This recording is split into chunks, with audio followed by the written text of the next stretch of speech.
Good morning class. बेटा हम chapter 10 अपना कर रहे हैं। ललखद, इनके बारे में हमने पढ़ लिया है। कवयित्री हैं, कश्मीरी हैं ये और इनका जन्म, मृत्यु, ये सब हम लोगों ने पिछली क्लास में किया है इनके बारे में। और जो इन्होंने पद हमको जो पढ़ने के लिए दिए हैं उसका नाम है वाक। जैसे हम तुलसी के पद पढ़ते हैं, कबीर के दोहे, कबीर के पद, तुलसी के दोहे, मीरा के पद पढ़ते हैं, तो उसी तरह वाक कहते हैं। वाक का मतलब होता है बात, कहना। तो ये कश्मीरी शब्द है और यहाँ पे पद के रूप में हमको ये दिए हैं और हमने इनको पढ़ा है। मैंने आपको समझा भी दिया था। सबसे पहले आज का थॉट लेते हैं क्लास में हम। You don't have to be great to start, but you have to start to be great. Again repeat करती हूँ मैं अपना thought. You don't have to be great to start, but you have to start to be great. आप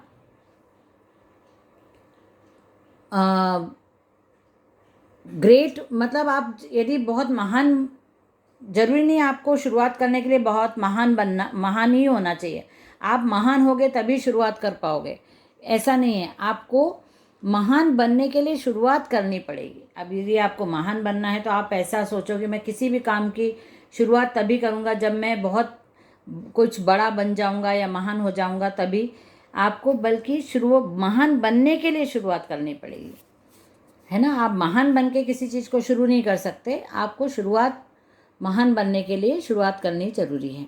तो ये आज आपका thought हो गया। उसके बाद हम स्टार्ट करते हैं। यहाँ पे वाक जो है, पद हैं, इसमें हमने जो कवयित्री हैं उन्होंने भगवान के प्रति उनका जो श्रद्धा थी, विश्वास था, भक्ति थी, प्रेम था, ज्ञान था, वो बताया है, प्रकट किया है उन्होंने।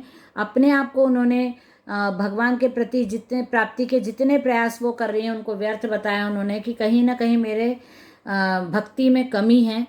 दूसरे में उन्होंने बताया है, इंसान के लिए बोला है, मनुष्य के लिए बोला है कि बाह्य आडंबर, जो भी आडंबर करते हैं वो सब आडंबर नहीं करना चाहिए और भगवान तो बहुत इजीली प्राप्त हो सकते हैं। तो सच्चे मन से, यदि सच्ची भावना से आप प्रार्थना करोगे तो भगवान को आप प्राप्त कर सकते हो। उसके लिए आपको पूजा पाठ, ढोंग, ये सब आडंबर, दिखावा, ये सब करने की जरूरत नहीं है।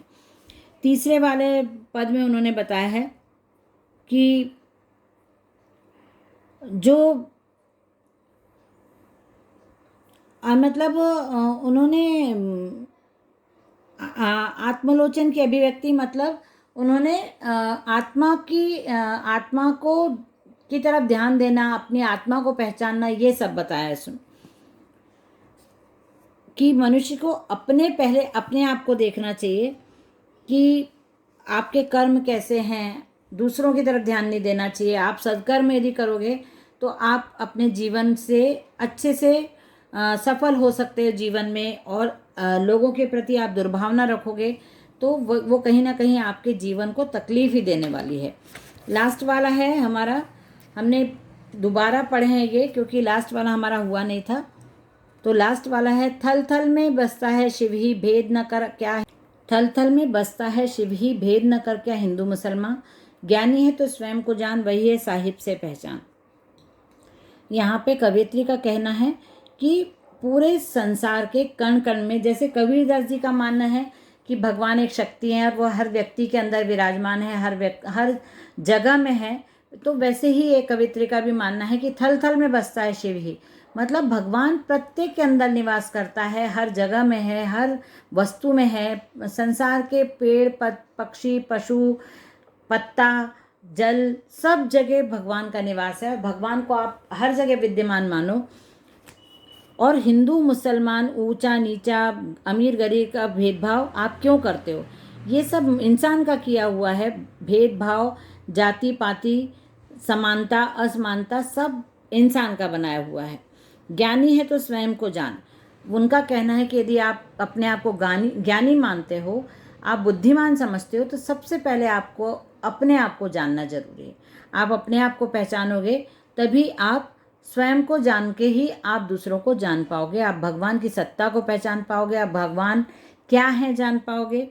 वही है साहिब से पहचान। यदि आपने स्वयं को जान लिया, स्वयं की आत्मा को जान लिया कि आपके अंदर कितनी बुराइयां हैं या क्या अच्छाई हैं, क्या दुर्गुण हैं, क्या गुण हैं, वही आप आत्म परिचय यदि कर लेते हो तो आप बहुत सारी चीज़ों से परिचित हो जाओगे, संसार की सभी लोगों से, सभी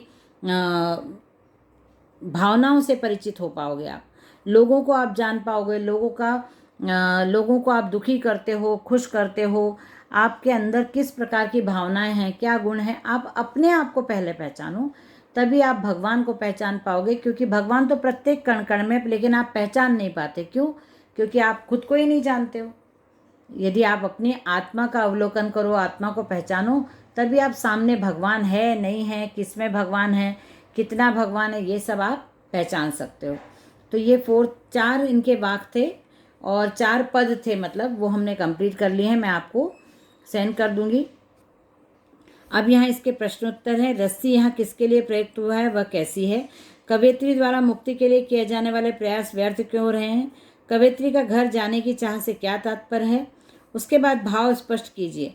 तो भाव स्पष्ट कीजिए में मैं आपको एक पूरा पद ही देने वाली हूँ, इसलिए इसको हम इसलिए नहीं रखेंगे क्योंकि ये एक एक पंक्तियाँ हैं, तो ये मैं आपको नहीं सेंड करूँगी।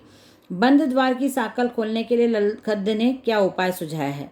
बंद द्वार की साकल मतलब आपके मन के अंदर जो बातें बंद हैं या आपकी जो भावनाएं बंद हैं उनको खोलने के लिए, आपके विचार जो बंद हैं उनको खोलने के लिए आप ललखद्द ने क्या उपाय सुझाया है?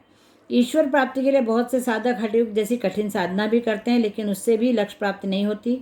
यह भाव किन पंक्तियों में व्यक्त हुआ है? तो ये आपको एक ही पंक्ति लिखनी है, वो मैं आपको सेंड करूँगी, आप लिख देना। ज्ञानी से कवयित्री का क्या अभिप्राय है? ज्ञानी मतलब जो आत्मज्ञान कर सके, जो अपने आप को पहचान सके, उसी को उन्होंने ज्ञानी कहा है। यहाँ पे शब्द भंडार है, मतलब वर्ड मीनिंग्स है, जो आपको PDF सेंड किया है, उसमें आपको पढ़ के देखना है।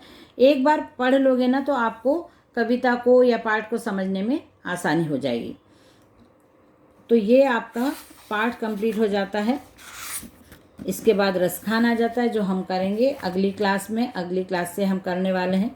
उसके बाद पाठ जो हमारा है ये सांवले सपनों की याद, और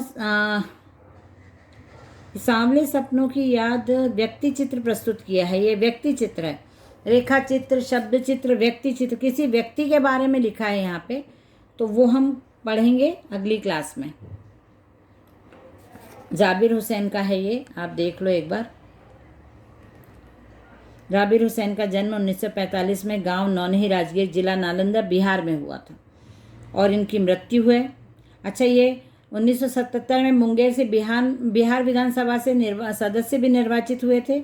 1995 में बिहार विधानसभा परिषद के सभापति भी थे, मंत्री बने हुए थे ये 1977 में। और तीनों भाषाओं पे समान अधिकार था इनका, हिंदी, उर्दू और अंग्रेजी। उनके रचनाएं हैं आगे हैं डोला बीबी का मज़ार, अतीत का चेहरा, लोंगा, एक नदी रेत भरी प्रमुख है।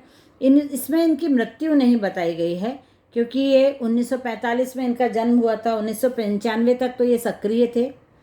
उसके बाद इनका ये हमको इसमें आ गया है, पाठ के रूप में आ गया है। और यहाँ नीचे दिया है, देखो आप, प्रस्तुत पाठ जून 1987 में प्रसिद्ध पक्षी विज्ञानी सालिम अली की मृत्यु के तुरंत बाद डायरी में लिखा गया संस्मरण। तो ये सालिम अली की मृत्यु का बताया है और 1987 में इनका जो ये पाठ है वो संस्मरण है। ये जो पाठ है ये संस्मरण है, तो इसको हम पढ़ लेंगे अगले मंडे से। ठीक है, चलिए बाय एवरीवन। वाक हमारा कंप्लीट हो गया बेटा, इसके क्वेश्चन आंसर सेंड करूँगी मैं आज आपको। हमारी क्लास मंडे को रहेगी अब, तब तक आपका वाक और जो क्वेश्चन आंसर हैं वो सब कंप्लीट हो जाएंगे।